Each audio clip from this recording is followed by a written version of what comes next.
Hey y'all, welcome to my channel at Rika Adorn. Today I'm here with a updated curly hair routine, starting with freshly washed hair. I use the Sense hydrating cream, shampoo and conditioner, and I also like to use their hair mask. I leave the hair mask in for like 20 minutes. And then before I even get started, I like to clip as many sections as possible and just really make sure that the section I'm working with is very damp before applying any type of hair products, just to make sure my curls is defined and just to minimize frizz. So for the products that I use, I only use two, which is the Camille Rose Curl Love Moisture Milk and also the Bee Girl Honey Curl Custard. I usually like to put a little bit of water into the hair cream because it is a thick product and I just like it to just be kind of like light, just to moisturize my hair, and then the gel just really defines my curls.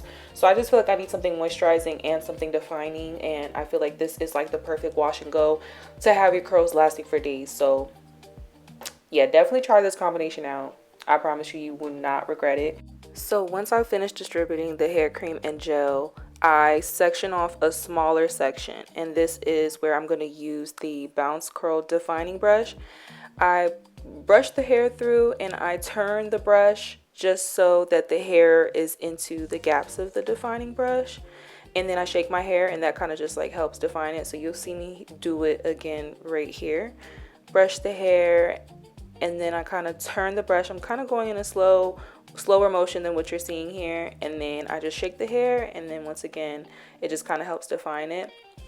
You'll notice me turning the brush in different directions. Sometimes I brush upwards with the bristle pads facing up, and sometimes with the bristle pad facing down. So you'll see when I get closer to the top of my head, if I'm looking for more volume, I'm brushing in an upward motion, and it's with the bristle pad facing up.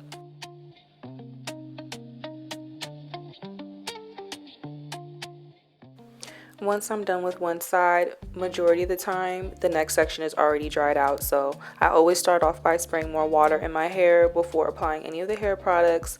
Once I work the product through the whole section, I use my Denman brush just to distribute the product evenly. Then I start using smaller sections and using the defining brush.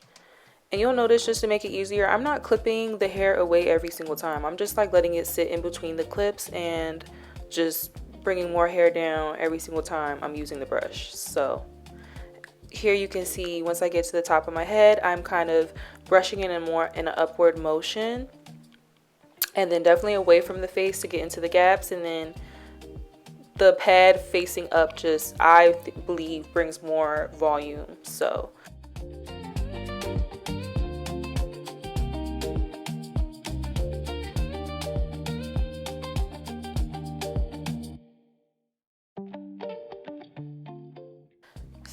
here goes the most important part if you do not want a middle part. So I just section like a U in the top of my head. I've already put all the hair products on all the sections, and I'm brushing my hair in an upward motion away from the face. And as you can see, I'm grabbing like literally all the hair that would be like a bang if I had a bang all the way to the back of my head, if that makes sense. So I'm using the brush, small sections, and I'm brushing the hair all the way up, kind of letting it fall down to my hand, shake the hair. And the last two sections, those are the only two where I'm going to start brushing towards the face like I'm doing here.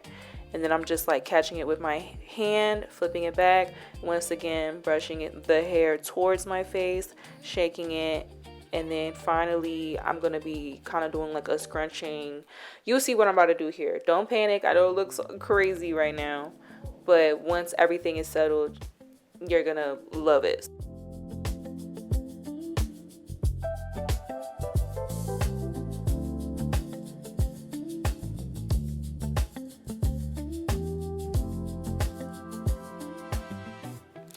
And then I like to apply a duck clip right in the middle because the two last layers that we did will be falling in front of your face.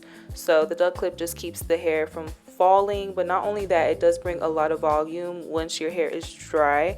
So I decide to put some heat protector in a second and use a diffuser and a blow dryer to get my hair about like 85% dry. But If you are doing your hair in the day and you have all day for your hair to dry, I highly recommend just letting your hair air dry. I still think the results of your hair just drying naturally is much more better than just even having to use heat. But if you have to do it my way, where I had to use heat, I kind of do on and off. I use low heat, and I think I do like 20 seconds on and off of hitting the pull button. So I even flip my hair over and I'm just trying to get to the roots, but I'm not really like, not too much really like putting the diffuser into my hair. I'm just like letting it hover over my hair majority of the time.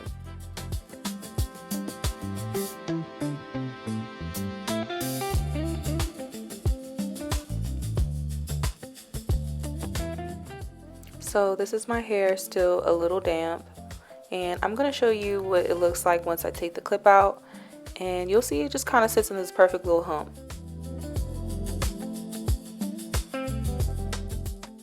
So now as for the results the next day, I sleep using the pineapple method, so I just had my hair tied up in a high ponytail using a satin scrunchie, and the first thing I do is just shake up my roots and just trying to bring as much volume, taking apart some of my curls that are clamped together.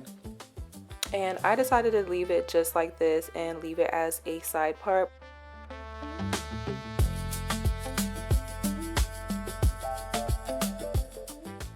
My favorite edge control I've been using lately is the Baskin Lather edge control, which I'll also leave in the description box below.